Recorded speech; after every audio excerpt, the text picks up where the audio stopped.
سیدنا غوث اعظم پھر نکلے، مجاہدہ کیا، مجاہدہ اللہ کے لیے، حالانکہ مادر زاد ولی اللہ ہے مگر نفس کو قابو کرنے کے لیے مجاہدہ، کوشش۔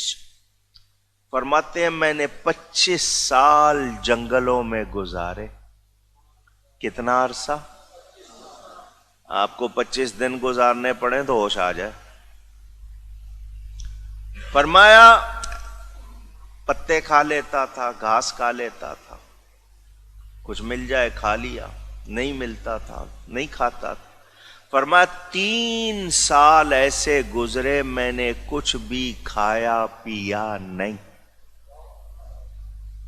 کچھ بھی کھایا پیا۔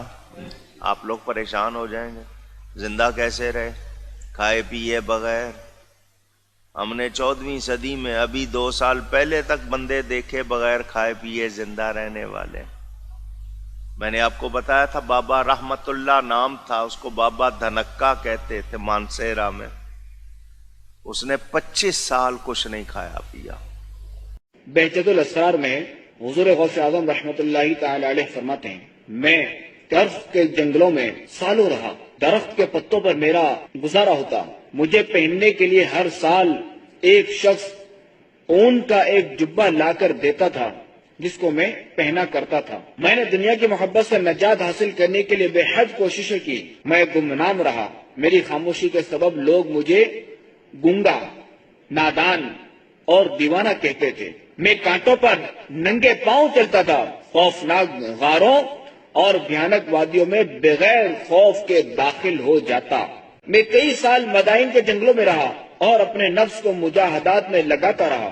1 سال تک گری پڑی چیزیں کھاتا اور بالکل پانی نہ پیتا، پھر 1 سال صرف پانی پر گزارا کرتا اور گری پڑی چیز یا کوئی اور غذا نہ کھاتا، پھر 1 سال بغیر کچھ کھائے پیے فاقے سے گزارتا۔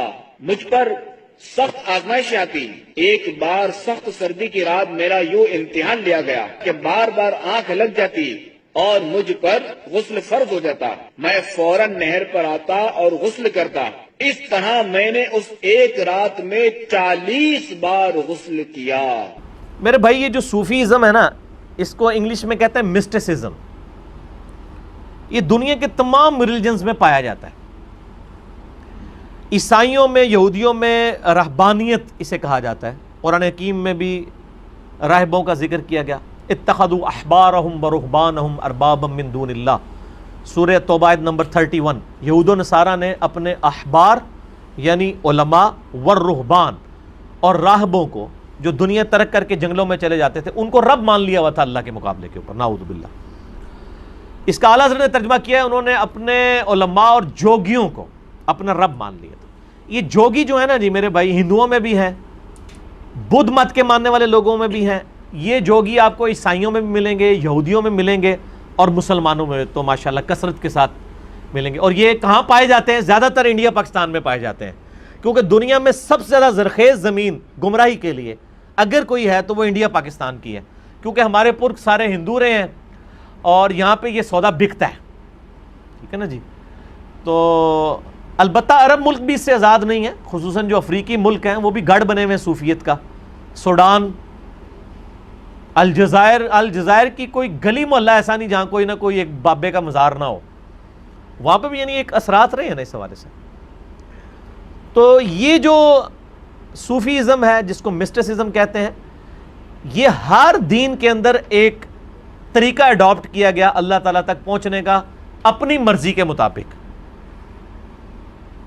لیکن اسلام نے کبھی اسے انڈورس نہیں کیا۔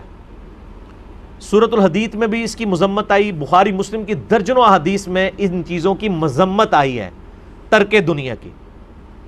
ویسے تو یہ کہہ دیتے ہیں کہ نہیں جی وہ ہمارے جو بزرگان دین ہیں وہ ترک دنیا نہیں کرتے تھے، وہ ترک دنیا کر کے 15-20 سال چلے کاٹ کے پھر عوام میں ہی واپس آتے تھے۔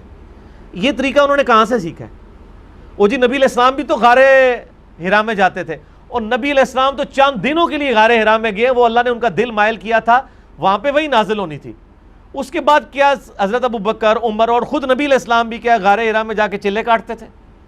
یا حضرت ابو بکر عمر کے بعد جو ان کے جو شاگرد ہیں کیا ان کو چلے کٹواتے تھے؟ وہ کہیں پہ یہ بات ملتی ہے تو ہمیں دکھائیں۔ مطلب ایم ہی خود سے باتیں بنائی ہوئی ہیں، اور مطلب ایک بات وہاں سے اٹھاتے ہیں اور اس میں پورے رنگ بھر کے تو پوری بلڈنگ کھڑی کر دیتے ہیں، کہتے ہیں نہیں اس طریقے سے ہوتا ہے۔ یہ ان کے جو بابوں نے جنگلوں میں 30-40 سال عبادت کی ہے، وہ کہتے ہیں نبی الاسلام بھی تو غار حرا میں جاتے تھے۔ بخاری اور مسلم دونوں اٹھا کے دیکھیں، اما عائشہ کہتی ہیں کہ نبی الاسلام کی جب زندگی کا 40واں سال آیا تو اچانک ان کی دل کی کیفیت بدلی اور اندر سے ایک آواز اٹھی، یعنی اللہ تعالیٰ ان کو ان کے برین کو کنٹرول کر رہا تھا، اور آپ کھانا باندھ کر، حضرت ختیجہ کے حوالے سے بیان کرتے ہیں، حضرت ختیجہ ان کو کھانا باندھ دیتی تھی تو آپ غار حرا تشریف لے جاتے تھے۔ غار حرا مکے سے تھوڑے سے فاصلے پہ، میں اوپر تک غار کے اندر تک گیا ہوں، وہاں جا کے آپ علیہ السلام تفکر کرتے تھے، کیونکہ اندر سے کیفیت ان کو برین کنٹرول ہو رہا تھا نا، ان کے اختیار میں نہیں تھا۔ پہلے تو 40 بڑی ڈائنامک لائف تھی آپ علیہ السلام کی، صادق اور امین تھے، کامیاب تاجر تھے، مکے کی امیر ترین عورت ان کی بیوی تھی، اچانک کیا ہوا؟ غار میں چلے گئے اور کھانا باندھ کے لے کے جاتے تھے۔